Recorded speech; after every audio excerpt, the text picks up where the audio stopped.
Hello बच्चों, let's read the question. The question says the maximum energy in a thermal radiation from a hot source occurs at a wavelength of 12 into 10 to the power minus 6 centimetre. तो एक source है, एक hot source है जो कि thermal radiation को emit कर रहा है और जो उसका मैक्सिमम एनर्जी है उसका वेवलेंथ जो है वो 12 into 10 to the minus 6 centimetre है।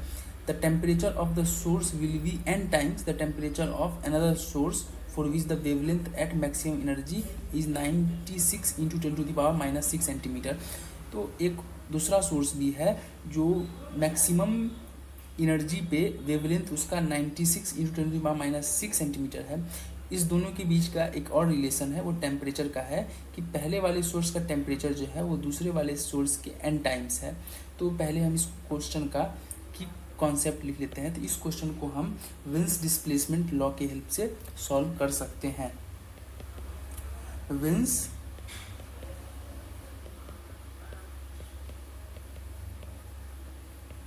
Displacement law, wins displacement law क्या कहता है, किसी भी बॉडी का जो रेडिएशन इमिट कर रहा है उसका जो वेवलेंथ है और टेम्परेचर का जो मल्टीपल होता है, मैक्सिमम एनर्जी का जो वेवलेंथ होता है और उसका टेम्परेचर का जो मल्टीपल होता है वो एक कांस्टेंट होता है। तो यहाँ पर lambda max into temperature T of that body is constant और वो कांस्टेंट एक बी के इक्वल होता है और इसका वैल्यू होता है 0.0029 मीटर केल्विन। ठीक है, तो अगर ये हर बॉडी के लिए कांस्टेंट है तो यहाँ पर इस दोनों बॉडी के लिए भी कांस्टेंट होगा। तो हम इस दोनों बॉडी के लिए अलग अलग इक्वेशन लिख के उस दोनों को इक्वेट कर देंगे, क्योंकि ये कांस्टेंट के इक्वल है तो दोनों आपस में भी इक्वल होंगे।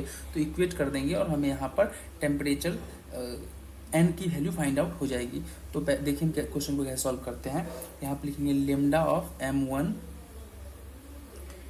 Into T1 is equal to lambda of m2 into temperature of T2।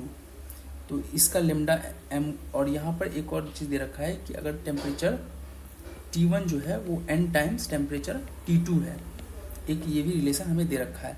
तो यहाँ पर लेमडा m1 की वैल्यू दे रखा है जो कि है 12 into 10 to the power minus 6 into T1 is equal to 96 into 10 to the power minus 6 into T2।